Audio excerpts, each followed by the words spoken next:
आप देख रहे हैं डार्क फाइल्स। तो चलिए बढ़ते हैं आज की इस कहानी की ओर। घड़ी में तब रात के 11:15 बज चुके थे। विकास अपनी बाइक को पूरी रफ्तार से उत्तराखंड के उन पहाड़ी रास्तों पर भगाए जा रहा था। चूंकि रात काफी हो गई थी, इसलिए रास्ते पर विकास के अलावा ना तो कोई आदमी दिख रहा था और ना ही कोई दूसरी गाड़ी। पहाड़ी रास्ता होने की वजह से विकास को हल्की हल्की ठंड लगनी शुरू हो गई थी, जबकि मौसम ठंड का नहीं बल्कि गर्मी का था। ठंड लगने की एक वजह यह भी थी कि मौसम अचानक से बदल चुका था। जिस आसमान पर थोड़ी देर पहले तक चांद चमक रहा था, वहीं अब आसमान में काले बादल छाने लगे थे।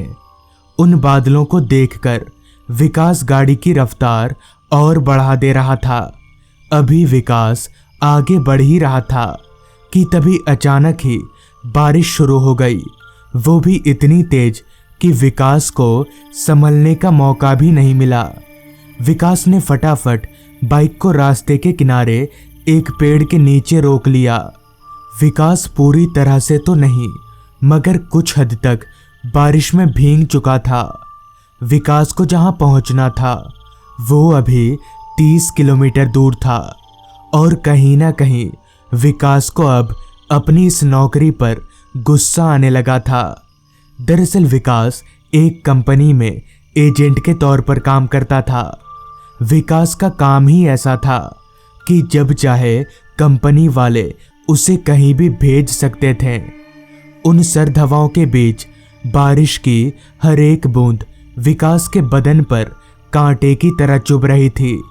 विकास अभी उस पेड़ के नीचे खड़े होकर खुद को बारिश से बचाने की नाकाम कोशिश कर ही रहा था कि तभी उसकी नज़र सामने सड़क से कुछ ही दूरी पर बने एक बड़े से घर पर गई। उस घर को देखकर विकास ने सोचा कि अगर वो कैसे भी करके उस घर तक पहुंच जाता है तो बारिश से बच भी जाएगा और साथ ही उस घर वाले से गुजारिश करके रात उसी घर में कटा देगा। बारिश हर पल तेज होती जा रही थी, लिहाजा विकास ने अपना बाइक स्टार्ट किया और उस घर की तरफ चल पड़ा। बारिश को चीरती हुई विकास की बाइक उस घर की तरफ चले जा रही थी। कुछ दूर चलने के बाद विकास अभी उस घर के पास पहुंचने ही वाला था कि तभी रास्ते में ही एक काली बिल्ली ने उसका रास्ता काट दिया। विकास उस वक्त वहां रुकना चाहता था, मगर तेज बारिश के कारण वो नहीं रुक सका और वैसे भी उस सुनसान रास्ते पर कोई आने वाला नहीं था।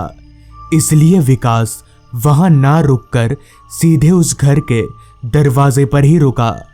विकास की जान में जान आ गई, मगर दूसरे ही पल जब विकास ने उस घर को ध्यान से देखा तो वो दंग रह गया, क्योंकि थोड़ी देर पहले तक जो घर दूर से विकास की आंखों में चमक रहा था, पास पहुंचने पर वही घर किसी वीरान खंडर की तरह लग रहा था।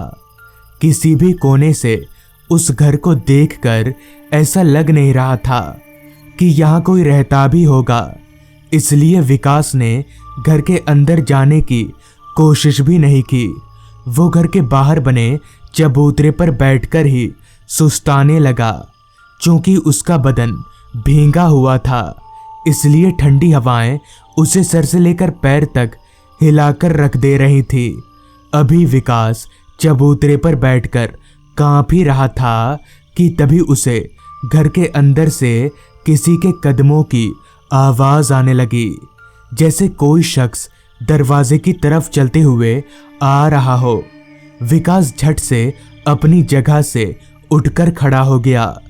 इतने में ही उस घर का दरवाजा खुला और अंदर से एक आदमी बाहर निकलते हुए विकास से बोला, आइए, अंदर आइए, बाहर ठंड लग जाएगी आपको। उस आदमी को देखकर विकास को बहुत हैरानी हुई, जिस पर विकास ने उस आदमी से बोला, दरअसल बारिश बहुत हो रही है और मुझे काफ़ी दूर भी जाना है, तो आज रात आप मुझे अपने घर में रुकने देंगे? इस पर उस आदमी ने बोला, जी क्यों नहीं, आइए अंदर आइए। इतना बोलकर वो आदमी दरवाजे के एक तरफ खड़ा हो गया, जिसके बाद विकास उस घर के अंदर दाखिल हुआ। घर के अंदर पूरा अंधेरा छाया हुआ था, सिर्फ एक लालटेन ही जल रही थी, वो भी धीमी आग पर। खैर, विकास चलकर हॉल रूम में लगे एक कुर्सी पर जाकर बैठ गया। वो आदमी भी विकास के बगल में ही बैठ गया। लालटेन की धुंधली सी रोशनी में जब विकास ने अपनी गीली घड़ी की तरफ देखा तो वक्त हो रहा था रात के 1 बजे का। तभी उस आदमी ने विकास से कहा, आप बैठिए, मैं आपके लिए कुछ खाने का लाता हूँ।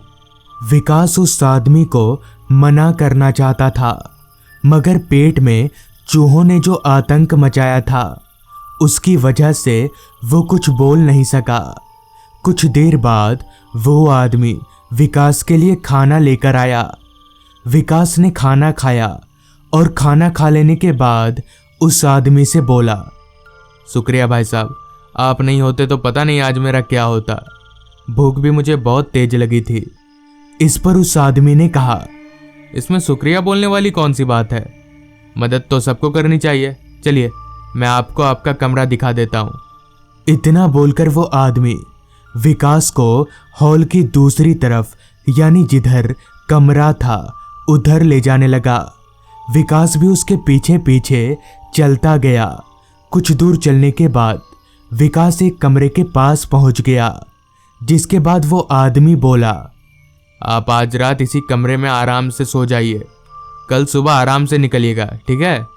इतना बोलकर वो आदमी वहां से चला गया, जिसके बाद बिना देरी किए विकास ने कपड़ा बदला और कमरे में लगे पलंग पर पसर गया।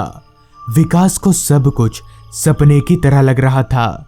उसे विश्वास नहीं हो रहा था कि आज के जमाने में इतने अच्छे लोग भी होते हैं।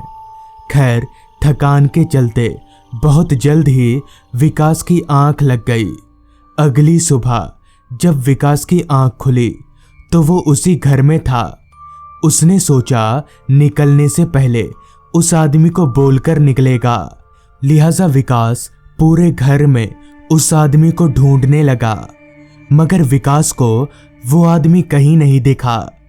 बहुत देर ढूंढने के बाद भी जब वो आदमी नहीं मिला तो विकास अपनी बाइक लेकर वहां से निकल गया।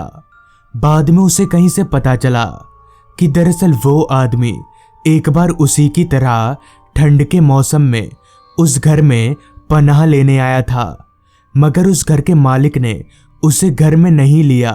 चूंकि उसकी तबीयत खराब थी, इसलिए वो वहीं मर गया।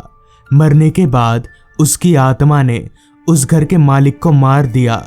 तब से उसी आदमी की आत्मा वहां भटकती है और मुसाफिरों की मदद करती है।